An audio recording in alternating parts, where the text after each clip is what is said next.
The following may contain offensive language, adult humor, and or content that some viewers may find offensive. The views and opinions expressed by any one speaker does not explicitly or necessarily reflect or represent those of Mark Radulich or W2M Network. Please listen with caution, or don't listen at all.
Good evening, ladies and gentlemen. It is your mandated reporter, and frankly, I'm mortified, Mr. Mark Radulich, and this is the Long Road to Ruin. And joining me tonight is that sneaky snake, Jason Teasley. How do you do, sir? I'm doing good, Mark. Doing good. Ready to talk some wonderful special effects and some hard-hitting storylines. Not to mention Anaconda. top-notch acting. Oh, by far. I mean, when you get the first one was an all-star cast. Let's tell the people what we're doing. This is the Anaconda Film Series tonight. My Anaconda don't. What? No, unless you got buns. Huh? You could do side bends or sit-ups. Well, please don't lose that butt.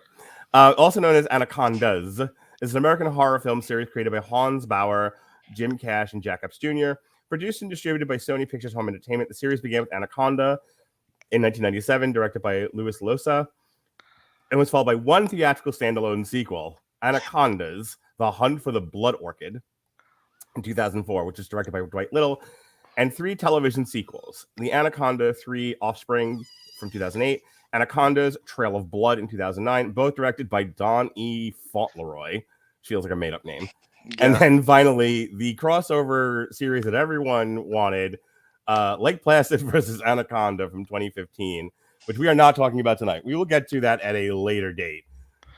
Yeah, that is definitely on the schedule to be reviewed, along with some other crossovers that we've deemed worthy of our expertise. But this is a series that I pitched to you.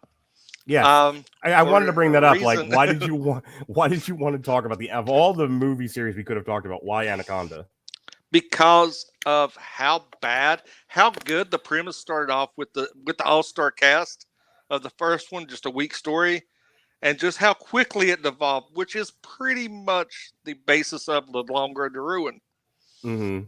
Yeah, it definitely kind of starts on the road and then right down, right into the chasm to die. Which, I mean, and I mentioned this to you in chat, if you could have took the actors from one and the storyline for two, you would have had one really good cohesive movie. Mm-hmm. But we didn't do that. No. So let's talk about this first one here, Anaconda from 1997. And really, it's like the one that everyone knows, because I don't even think people even know about these other three. No. So Anaconda from 1997 stars Jennifer Lopez. And I want to say this has to have been Jennifer Lopez as like one of her early roles, yeah? Yeah, I'm going to say this is probably one of her first 5. I'm looking at her filmography now. Probably her first dominant leading role. Yeah, this is okay. So 1, 2, 3, 4, 5, 6, 7. This is her 8th role. Before this was Selena, and then before that was Blood and Wine, and then something called Jack and Money Train. So she had a couple of halfway decent roles between 1995 and 1997. I mention it only because like she's a good actress now, I think, but back there, but in the early 90s, man, especially in this role, and I'm not entirely sure how she was in the others, if they were like Selena was good.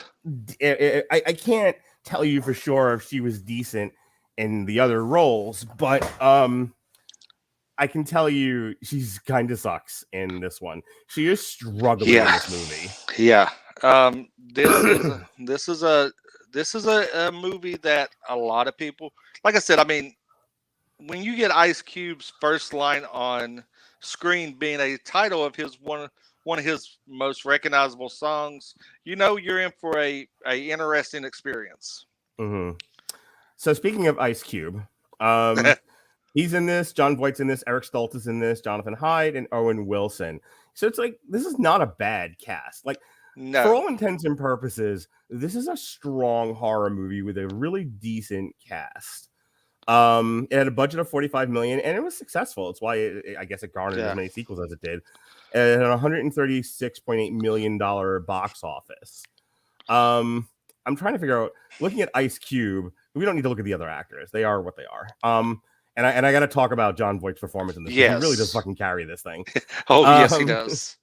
But Ice Cube, he was in Boys in the Hood in 1991, Trespass in 92, CB4 in 93, The Glass Shield in 94, and 95, Higher Learning and Friday. And I would say by 95, he's really starting to come into his own. Yeah. He's in Dangerous Ground in 97, and then the same year he's in this. And he'll follow it up in 98 with The Players Club, I Got the Hookup, and in 99, Three Kings and Thicker Than Water. And then, of course, he goes on to make a zillion more movies. Again, I bring that up to say Ice Cube, I think has become a strong actor. I think, he definitely learned his craft over time. I would say even in like Boys in the Hood, like he was able to tap into that energy, and give the role what it needed. But he struggles in this one too. And now I'm starting to wonder if it's a directing choice. Yeah, that's what I was going to say. I think they did the best with what they were given. Mm-hmm. Now their inexperience can contribute some, but I would beg to say that this was not a well-written movie, and they was just trying to work with what they were given. Mm-hmm. Yeah. But yeah, Jon Voight in this movie, wow. All right, I know we all talked about this. Yeah. So the whole plot of this thing is they're making a doc. So Eric Stoltz is hired Jennifer Lopez and Ice Cube to shoot this documentary series about this local Amazonian tribe, I believe it is. And I'm doing this from memory, so if my details are off, so I'm sorry. I don't want to just read the plot synopsis because it's really a simple story. They hired them to they hired a boat to take them downriver to find this off the beaten track tribe, and they were going to shoot a documentary about them. Along the way, they meet Jon Voight. Jon Voight comes across like he's trying to be helpful, but he's really like taking them on a gilded path. And what he's a snake hunter. And what he's really after is a giant anaconda, because if he can bag one of these things, it's shit tons of money. So he was essentially manipulating everybody on this boat to get him where he needs to be so that he can get the giant anaconda and get himself a large bag of money. Over the course of the movie, there's a couple of different mishaps. He gets, I think Eric Stoltz like stung by some sort of wasp or something. So he's taken out of the movie for a while. They end up blowing up this dam that launches all these snakes, and that's where they come across the anaconda. And slowly but surely, it becomes the structure of the first Anaconda movie is really weird because because like the real monster in this movie is Jon Voight. Yeah, it's not the snake. No, the snake is sort of like, just doing his business. Yeah, You know? it's like, hey, I'm just chilling in the deep right. rainforest, just living life, and Come into my y'all, habitat. I'm hungry. I'm gonna eat you. It's like I'm not the one yeah, at fault here. You shouldn't be here. I had a wall up. it was just, I guess it was just a one of those like red herrings that you want the snake to be the villain, but Right. Well, I mean, in it's in the reality, title. it's It's humanity. Anaconda. But Yeah, yeah, it's John Voight. John Voight the entire time is like manipulating things, and he's like threatening people, and like like shooting at people, and he's like purposely setting them up to get eaten by this snake. He's doing all kinds of shit, and it's so funny because John Voight really does give the best performance in this entire movie. He's like, "Hey, you go that way, maybe you die." He's yeah, just like, he's like a mustache twirling villain in this. yeah. Like, yeah, I'm just waiting for him to start twirling and be like, but it's always yeah. with but it's always with like this, you could maybe, I don't know, I'm passive aggressive. Yeah. It's really hilarious, and if not for John Voight, there's no movie. This whole movie completely falls apart because, again, I go back to, we can talk about performances now. J-Lo like is struggling with this material. Yes. Just like her mannerisms were like, she was like really robotic. Yeah.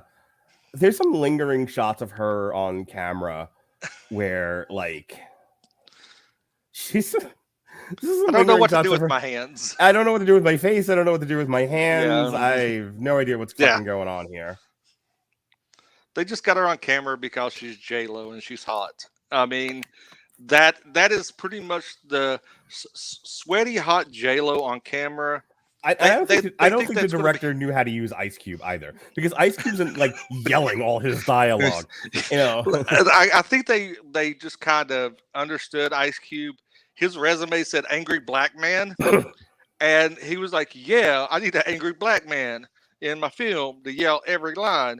But we're going to introduce him saying the title of his. That's the funniest thing of this, because as soon as you just see Ice Cube there, and he just goes, "Today was a good day," and you're like, really? Roll credits. We and it wasn't even on. If it was on the soundtrack, that would have been even better. But hey, yeah, John Voight was the glue that held this. I gotta go away from the camera. Just keep going for 1 second. Okay, yeah. But going on this, John Voight was the glue that held this movie together. Eric Stoltz is on screen, and he absolutely, in my opinion, adds nothing to this film. J-Lo was really robotic in her mannerisms and like her camera presence, not like what we grow to see her become, being that very confident person. It's just like she was really out of her element. The dialogue was really not something that could be worked with. And if you've actually sat through this movie, it is very forced dialogue. The line delivery is not very on point. It is very like they're reading cue cards off camera. Like we've seen Ice Cube. Ice Cube becomes a good stage presence and screen presence later on in his career. But this, we really think the director, like seeing some NWA videos, thought that Ice Cube was what he was good at, was just angry black man yelling stuff and creating controversy. And maybe he watched Boys in the Hood. I doubt it, because if so, you would have seen the gravity that Ice Cube could have brought to the film. But the film itself did a good job, and I'll fill Mark in when he gets back. Did a good job of blending as bad as the CGI was. I mean, it was like $10,000 per second to have the snake on screen, and it was supposed to revolve around the snake. But I think they did it. They tried at least to do a good job of blending the animatronic snake in with the bad CGI. But you could very well tell that when the animatronic snake was on screen. I will tell you this, since we're talking about like the snake, when the close-up shots of the snake, and I think when they were using, like you said, the animatronic snake, I actually think those shots look good. The animatronic snake looked fine. when it's a wide shot of the snake like coiling somebody up, oof, PlayStation 1. I said this in chat. I just imagine if Winfrey watched this, his head just exploding. I mean, there's bad CGI, and then there's like incompetent CGI. Well, but I want to give a call back. Well, again, 1997, I think they were doing the best with what they. I mean, granted, this stuff hasn't held up, but like it's 2022. We're dealing with like Avatar 2: The Way of the Water. Like we've come a long way since 1997. Yeah, I would say this, and I'm going to give a shout out to one of our previous shows that we done. This was Zombies level giraffes. This was zombie level giraffes. And I'm just going to leave it at that. So here's what I'm going to tell you. No, the special effects in this are not good. Again, we're talking PlayStation 1 level fucking CGI here. Yeah. When it's the snake coiling people up. So whenever the snake like unfurls or launches or curls, and they have to do like a wide, and they're clearly using CGI. It looks almost like cartoonish, like Who Framed Roger Rabbit. Yes, and it is obvious fucking CGI. However, like I said, there are some close-up there's some close-up shots of the snake where like you can see it hissing, you can see it mouth, and you can see it biting, and those actually don't look that bad. I mean, I think taken as a whole, it's laughable, but it's the kind of Anaconda, I think, and it's funny. I was reading this in the Wikipedia. It's become a cult classic. This is the kind of movie where no one's watching it for believable CGI. They're also watching it because they want to see the snake eat people. And I'll tell you, this movie clocks in at 90 minutes, and it even at 90 minutes, it kind of takes forever to get to the Anaconda. Like, there's a lot of building. Well, not only that, but I mean, like, there are like deaths and near deaths that are caused by Jon Voight, to where like Jon Voight as the villain of this thing really, like, it may be called Anaconda, but it could have been called Jon Voight's character. Like, Captain Jon Voight. Yeah, Captain Jon Voight. Just kind of close up this discussion. Like, this is the kind of movie you could definitely have fun with. It's kind of like cheap horror. I actually saw this one in the theaters. This is one of the few horror movies that I absolutely saw with my friends. But is it horror? Is it? Sir? It says it right is not. Here in the Wikipedia, adventure horror film. It is not horror. I don't want to argue with you and you get mad at me and don't talk to me for a week. So why is it not horror, Jason? Because it's not. The snake is not the villain. We've already covered that. Right, it's Jon Voight. And there's like no suspense when you're going to see the snake. I mean, it's pretty much you could sit there and watch it go, oh, the snake's going to pop up. Oh yeah, here's where there's no build. A horror movie, in my opinion, and I'll delegate to the other horror enthusiasts on the network. You got to have some suspense and some like gravitas of the characters in peril.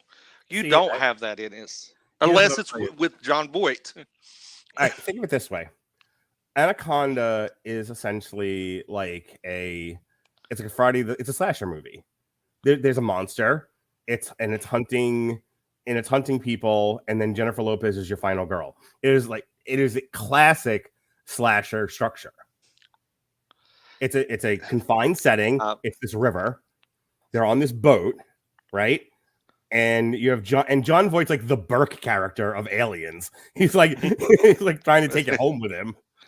But essentially they are being after a time they are being stalked by this monster that's trying to kill them in the darkness. It absolutely meets the slasher structure. No, see, I don't think it meets the slasher structure. I would compare, if I was going to compare this to a horror movie, I would compare it more to Jaws. Which is a horror movie. I mean, loosely, yes. But you have the suspense. You have the suspense, the build-up of suspense. There's no build-up of suspense. That's what I consider a horror movie. When you actually think that the protagonists are in danger and everything, and there's some kind of suspense with the monster. Mm-hmm. The only suspense comes from this is from John Voight's character. What like What is this the psycho gonna do next? Yeah, it's like he's a loose cannon. We say the Chekhov's gun a lot. Mm-hmm. That is the snake. It's Chekhov's gun, basically. It's there for a reason. It's going to have a payoff at some point, but it's not the focal point. Yeah. All right. I think the last thing I wanted to say about Anaconda is whether you consider it a horror movie or not, it's still a fun movie to watch. Like I said, J-Lo doesn't act well in it, neither does Ice Cube, but they are passably hilarious. John Voight absolutely carries it. Eric Stoltz is just kind of there. Owen Wilson has has one really entertaining moment when he's like on the bad guy side. Yeah, it's Owen when he's Wilson absolutely on John Voight's guy. side and gets killed for it. That's great. That is Owen Wilson's like best stuff. But aside from that, I really don't have a whole lot else to talk about, and we have 3 other movies we got to get through in the next 40 minutes. So let's move on to the next one, which is The Hunt for the Blood Orchid of 2004. Another adventure horror film, regardless of what you say, directed by Dwight Little, and then it's a standalone sequel to the 1997 one. As the film follows a team of researchers set for an expedition into the Southeast Asian tropical island of Borneo to search for a sacred flower for which they believe will bring humans to a longer, healthier life, but soon become stalked and hunted by the deadly giant anacondas inhabiting the island. So this whole premise follows the next 3 movies. This Blood Orchid thing becomes like the central plot of all 3 of these movies to one degree or another. Well, it gives you. This is why I said if you could take the cast of the first one and put it on this one, you would have got a better movie. Because this addresses why the anacondas are so big because of the Blood Orchid.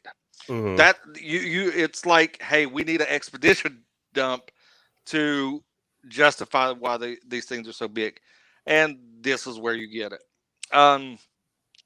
This had a better story than the first one, I feel, because you kind of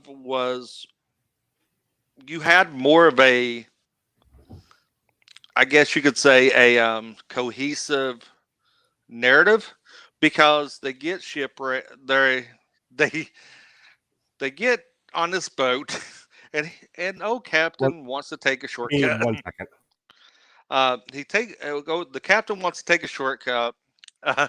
And they're looking for this blood orchid that is going to save his pharmaceutical company, and make them millionaires, put them back on the map, because their CEOs are wanting to disband it, wanting to sell off the pharmaceutical company, what has already been invested, and try to make some money off of it.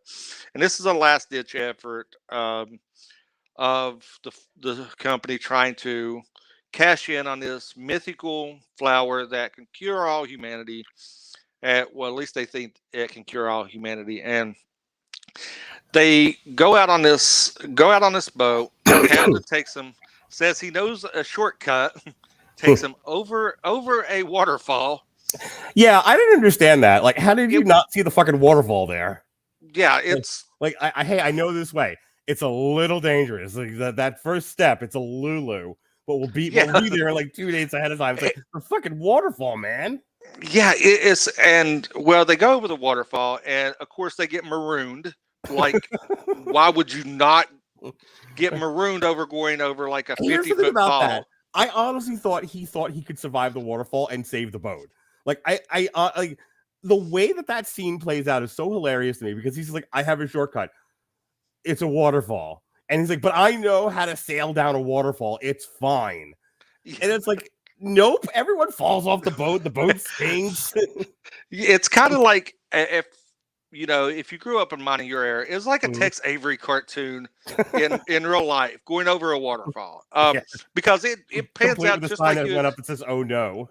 Yeah, it goes exactly how you expect it to go. They go over the waterfall, and the boat just like is demolished. They're marooned, and they're like, Okay, what do we do now? We're stranded in the jungle. Yeah, so the best thing to do is walk through said jungle. Yeah. Well, they call, if I remember correctly, so here's the whole thing. They have this rare flower that only blooms at a certain time of the year, and it's like if they don't get it now, it's going to be generations before they have 7 years. Yeah. Another 7 years. Another 7 years before they get another crack at this. And like every time there's a movie like this, this will cure AIDS, this will cure cancer, this will cure the boogie woogie flu, all of it. This is the most magical flower ever. This is essentially vibranium.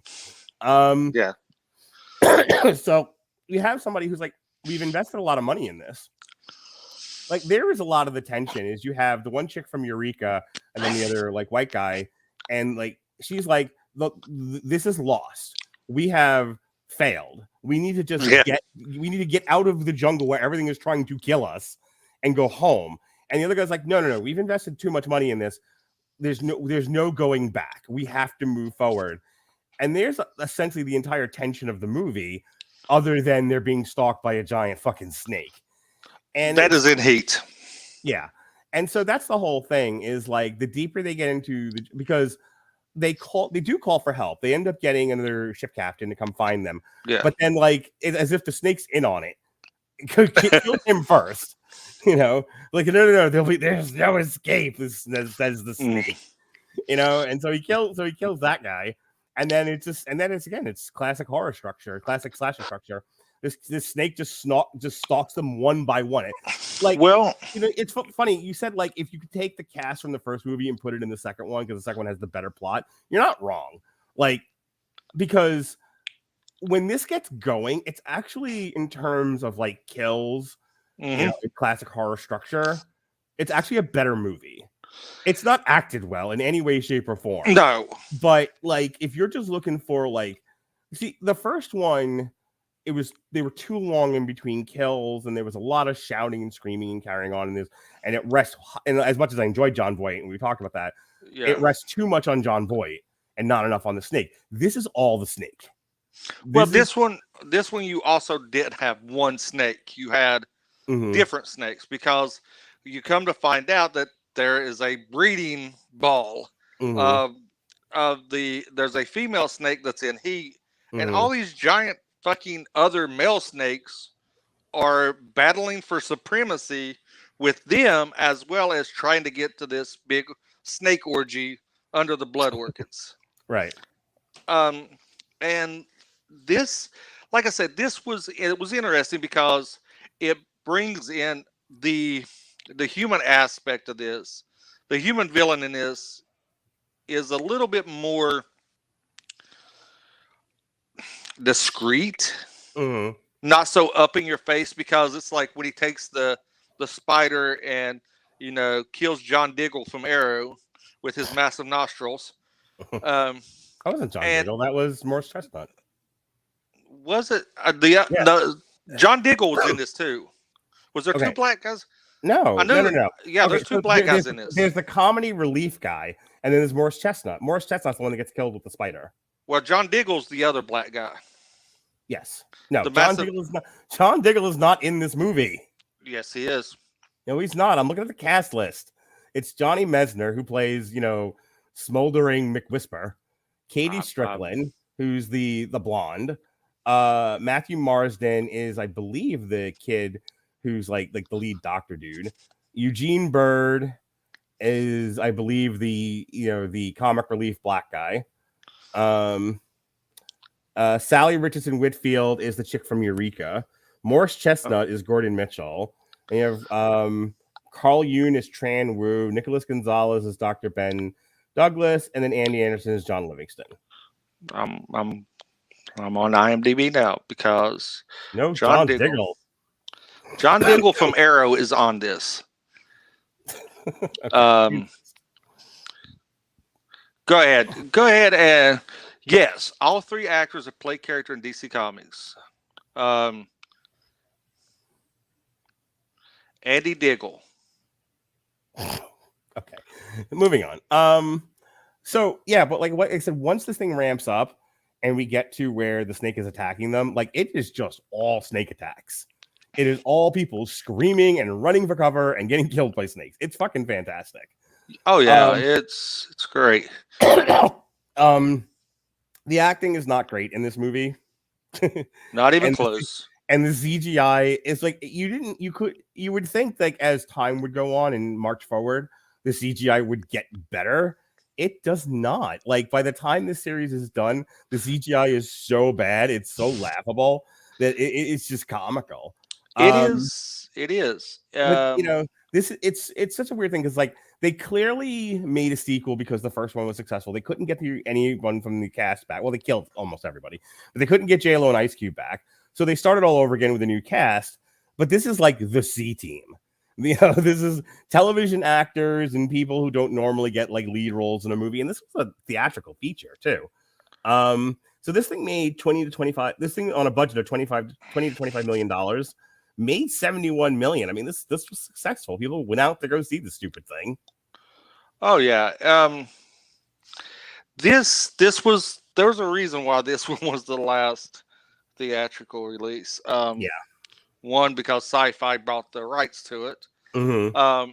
But this one had a lot of promise to it. It had so much promise because you had the different snakes that you wasn't focused on one main anaconda. And it's funny because an anaconda is nowhere in the promotional pictures. It's actually a python. And that's what's funny about this is they use python pictures. But anyway, I digress. But the fact that you had all these, you could have seen a lot more of the snakes kind of battling for supremacy, and like kind of had a third person view of it with the protagonist, and that would have gave you a little bit more weight on what they're up against to get to this. But you don't see the massive amount of snakes and anacondas until they get to the actual cliff where the blood orchids are. But this is, if this could have came first with that cast, you would have, and they could have fleshed it out, because you could have combined these first two movies and made a really good movie. Because a lot of this was a lot of exposition dump as well. Yeah. I'm going to say you probably could have cut 30 minutes out of this movie if you remove the expedition dump. About, the blood orchids is what helps the snakes mutate, and going into this, and make believe spiders that don't exist that cause stone paralysis. And you're like, okay, this, and it's so funny because when they catch the spider, you're like, okay, that's going to come back here. Hey, message, pay attention to this. And it's like, and you go through this movie, the acting, I guess the acting was a little bit better than the first one with the lesser cast. So the writing, so that's what makes me believe the writing was a little bit better. But this was bad. And like you said, we see the fact that, this is 7 years in the future. You think CGI would get better? No, and it does not. That looks like quick paint. Discussion. That needs like a quick discussion. So again, we talked about how when they would do a wide shot of the first snake in Anaconda, it looks like PlayStation 1 graphics. We already said that. So this one, I don't even think even the close-up shots are good. Like, I don't think they used any animatronics at all. I think this is all CGI, and it all looks like fucking Roger Rabbit. This looked like really this bad. looked like a storyboard, a very early storyboard, and they was doing the storyboard for it. And when they got the shot in, they was like, "Okay, what's our budget?" And they said $5, and they said, "Shit, yeah, okay, we're going with what we have." And they just put the snake in. Yeah, this looks like hand-drawn animation at times. It's really bad. But I'll tell you, it's not the worst movie I've ever seen, number one. Number two, this is another one. Nerdland exists. There's another one. Oh my God. This is another one that you could at least have fun with. This is also going to be the last time you have fun with this series because it fucking really takes a dive after this one. Yes. Like the only thing that, and let's just move on to it because we're past the halfway point now. So Anaconda 3 Offspring, 2008 American horror television film directed by Don E. FauntLeRoy, which stars David Hasselhoff. Which, real quick, David Hasselhoff is the only thing good about this movie. He's fucking great in this. He's such a dick. He's such a great villain in this movie, and he, and it's so funny. He's so trying hard to play like this really menacing guy, and he's not doing it well, and it's awesome. It's like he's like too charismatic to be evil. Well, somebody mentioned, Robert and I talked about this on Tuesday, or Monday rather, when we talked Pinocchio. We were like, Chris Ford, I think it was, got a screener for Avatar 2, The Way of the Water, and what he said was like, this movie was written so poorly and it's so dumb, and I can't wait to see it again because it's like that stupid. Like, it's like stupid past the point of entertaining. To where you're like, oh my god, I'm having so much fun with how dumb this movie is. That's kind of how David Hasselhoff's performance is. I'm having so much fun with how bad this is that it's wildly entertaining, and it honestly is about the only thing entertaining about this movie. Oh no, the fact that you have an anaconda that now has hybrid venom and a scorpion stinger tail and teeth, because that makes sense. This movie was horrible. I mean, this one was, and again, the CGI got worse from the second one. This CGI was so bad. Oh god. Sorry. So here's your cast. Aside from David Hasselhoff, you also have Crystal Allen. Oh, like God bless her. She's trying. It's not a whole lot here. Ryan McCluskey, Patrick Regis, Anthony Green. John Rhys Davis. John Rhys Davis. He was in the Lord of the Rings movies. He's in Indiana Jones, for Christ's sake. He's better than this. Like, is he? Is he, Mark? He should be, yeah. But maybe he just needs a payday. Maybe he was just like, hey, look, Hasselhoff called me, needs a favor. Why not? So this premiered on the Sci-Fi Channel on July 26, 2008. And this is absolutely like television fucking budget, man. So this takes place in Romania. And so an anaconda that was captured from the Amazon River is being held at a genetic research facility owned by Wexel Hall, which is which might as well be fucking what is it? Umbrella. Umbrella, yeah, or like Watani, whatever it is in Aliens. Evil Corporation, etc. Yeah.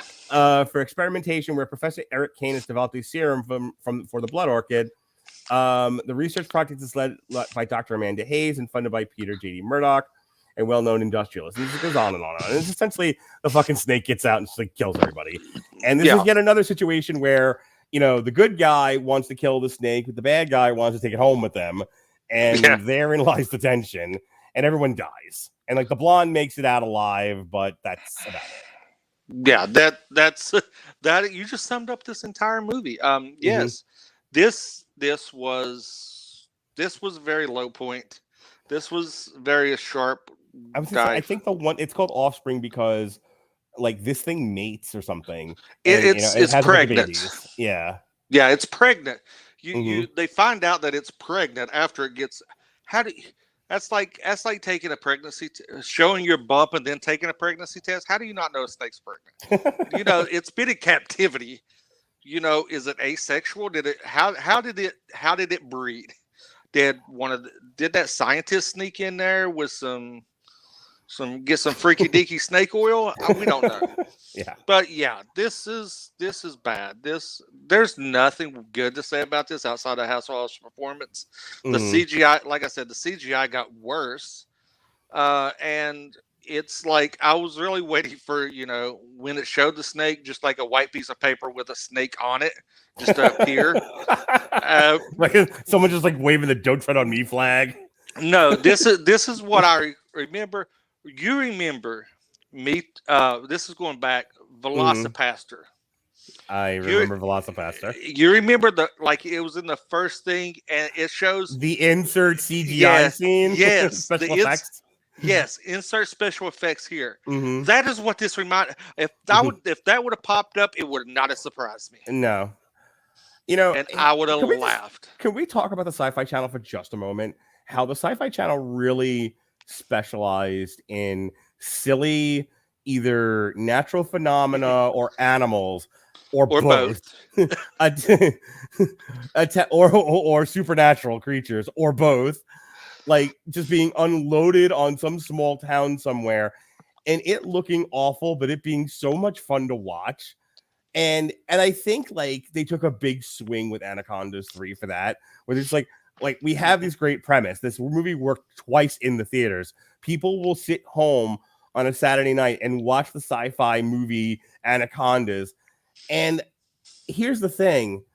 I don't think they knew what they had with this. I don't, this needed to be sillier. Like, when I think about Sharknado, zombie tidal wave, I was getting ready to mention that. The Banana Splits movie, like there is an element of silly that goes into any one of these sci-fi horror movies, and everyone has fun with those. So like you gotta hit the pitch just right. It has to be just enough silly to make your audience have fun with this, because I think this one took itself way too seriously. I think this tried to take itself serious, and it totally missed the mark. And like you said, missed the premise that they had with what they was doing, because sci-fi is basically funded by the Sharknado movies. I mean, and that's not a bad thing, because there's and I'm still trying to talk you into doing them. There's enough of them and enough content there that it's just so over the top. It's just so funny, and it's just like you gotta have this. This reminds me, me and you do like B-side movie reviews. This reminds me of like what should have been like the Toxic Avenger series. Right. They could have went this route, and you just been enjoyed, just something to kick back late on a Saturday night. USA Up All Night when we grew up, and just enjoy this and not take it seriously, just take it at face value. But no, they wanted to make this a hard-hitting horror movie, right? And David Hasselhoff's like smoldering menace to him, and it's like, no, yes. David Hasselhoff, like get in your car, your Knight Rider car, and drive around and hit snakes with it. That's exactly that would have worked. Yeah. All right. I think there's nothing more left to be said about fucking Anaconda Offspring. But I'll tell you, this story is not over. This is part one of a 2-part series. Oh God, I fought sleep on this one. Yeah. Up next is Anacondas Trail of Blood, also known as Anaconda 4, 2009 horror thriller television film. Donnie Fontley, starring Crystal Allen, Lyndon Ashby, John Rhys Davies back for. So he has the best fucking death, by the way. I'll get to it in a second, but this was intended as a backdoor pilot for a potential television series of the same name, but no series was ever produced. So this follows up with what happened in the last movie, and actually like the cold open is essentially like the scientist working on it, and like the snake like, "Rawr, you'll never get away with it, Kappa," and like kills him. And so John Rhys Davies is like, "Hey, we lost our scientist out there," and he like sends like a mercenary to go get him. Yeah, it's mercenary. He says, "Okay, go back and get my flower because I'm dying of bone cancer, and I need it. I need the serum to regenerate. So go get it and kill anyone that's around there. Like there's some blonde mucking about." And this pretty much reminds me of the Wolverine. It's like we need this serum to cure me, and then come to find out that it doesn't work on mammals.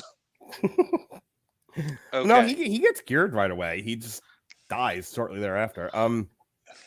So the whole thing with this movie is like there's like another group out there, and they're running around, and there's this. I guess it's an anaconda. I'm not really sure what this thing is anymore.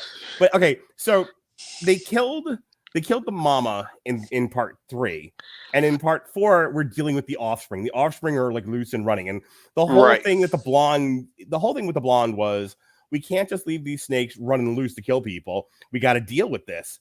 And John Rhys Davies is like, no, the fuck we don't. I just want the serum. I don't really care. And that's kind of the whole tension of the thing. Yeah, because on 3 you see they take one of the offsprings and put it in a burlap sack, and he drops away. Right. And that's how it ends. And you're like, okay. But then you get this one, and you're like, no, that's why. It's very this is very bad. But so a lot of this is like oscillating between the mercenaries and this group and the blonde, and eventually they all meet up, and eventually the snake attacks. And my God, the snake attacks in this are hysterical. Yes. Like, honestly, we're out of actors that give any kind of halfway decent performance. We're out of charismatic, funny things that kind of keep you moving along. At this point, all that's left is hilariously bad snake kills. To the point where my favorite one, though, my favorite kill in this entire thing is the guy who knows he's going to get eaten, so he like pulls out 2 grenades, and the snake's like, I see what you're doing, and fucks off, and he blows himself up.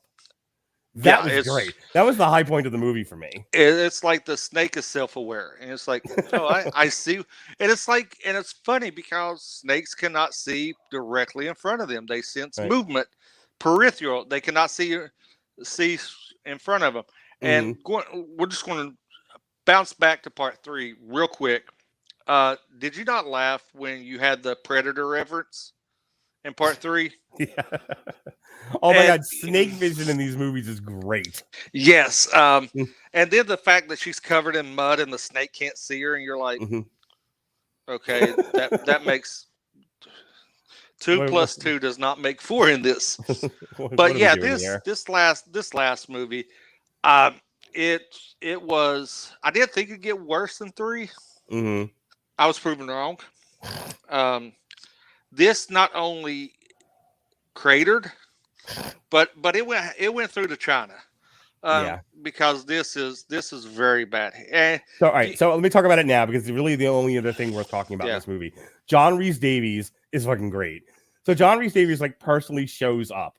Like, we have your serum, we have your cure. He's like, great, I'm about to die. So he bargains with the good guys. He was like, give me my serum and I just won't kill you. You can leave. And they're like, fine. But the snake's like, here, you're going to die. He's like, I'll be fine. It'll be fine. It'll be fine. It's okay. They're like, all right, whatever, dwarf. So, so they leave. They fucking get in the car and they're like, get out of here while the getting's good. John Rhys Davies takes the serum and he has this great moment of like, I'm cured. He's like spinning. He's singing in the rain. He's having a grand old time. And like 2 minutes later, the snake's like, hi. Yeah, I hope you enjoyed your nice new bones because you're about to die. And like, and the fucking face on John Rhys Davies is so like, again, he's like a big time actor, and I'm not entirely sure he knew how to act opposite a green screen. You know, like a book or whatever it was they did. It's like their line of vision was non-existent. It's like they was looking all over the place. It was like, hey, there was no. But that being said, I'm glad that this is the stop point for us thus far until we get to the what I expect to be an amazing crossover. Yeah, so we're gonna do the Lake Placid series at some point next year, and then eventually we'll do Anaconda versus Lake Placid because we have to. And so that's it. That is our coverage of the Anaconda series. You know, some Long Road to Ruins are 2 and 3 hours, and some don't even last an hour because did you really do? Look, it would be a crime against podcasting to spend more than an hour on this series. It really would. Yeah, I can see that. Yeah. All right. So, with that being said, this past week we did Guillermo del Toro's Pinocchio, the Guardians of the Galaxy holiday special. This weekend, we're releasing our Die Hard movie, our Die Hard Long Road to Ruins. Those are Saturday and Sunday, and then Monday night we'll be doing Avatar: The Way of the Water. I'm sorry. So that'll be on JMU Hollywood. We'll be re-airing our Gremlins Long Road to Ruin on the 21st. And then Thursday night, the History of Boxing is back. We'll be doing, Gavin will be with us. We'll be doing Diego Corrales versus Jose Luis Castillo from May 7th, 2005. It's like one of the few things left on Earth Gavin still likes. So that is probably true. I mean, there's not much that Gavin likes. No. All right. You got anything in the pressure cooker there for you? Oh, well, we just released a new episode of Cheap Seats over on Mosaic Media, Mosaic MC, across all platforms. Definitely go check it out. And I want to commend you on your nice attire tonight. That is a very lovely shirt that you are sporting tonight, good sir. That is the throwback to our Black History Month show where we reviewed Pootie Tang. That is, and Pootie Tang is great. We should see a Pootie Tang versus Anaconda.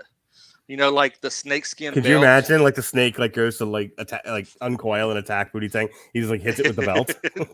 And it's got to be a snakeskin belt too. You know, it would be even funnier if like Pootie Tang, like the snake just like launches itself at Pootie Tang, and he does like a what's and like the snake just turns into like belts, just turns into a belt and boots. Yeah, apparently. turns into belts, boots, and like a hat, yeah, like a snakeskin hat, big snakeskin top hat. And then at the end of it, you just see a plane landing and Samuel L. Jackson steps down, and you fade to black. I'd like to talk to you about the Avengers. No, I don't want these motherfucking snakes on my motherfucking plane. Sorry, I didn't know what reference we were going with. All right. Anything else, Jason? If not, we're gonna get out of here. Nah, man. If you want some mindless background movies, definitely check these out. I mean, the first one I found free. 2 I had to pay for. 3 was on Crackle, and I can't remember where I watched 4. Yeah, 3 and I watched 3 and 4 on Crackle, and I think the first 2 I rented off of Amazon. Yeah, so I only had to rent the first one I watched on Hulu. Yeah, I was gonna say one of them was I only paid for one of them. Yeah, one of them. Anaconda's on Hulu. Blood Orchid is you have to rent it. I watched it on Amazon Prime. Yeah, and the other 2 I watched on Crackle. All right, thank you for joining us on this abbreviated edition of Long Road to Ruin. For Jason Teasley, the Sneaky Snake, I'm Mark Radulich. Be well, be safe, and behave.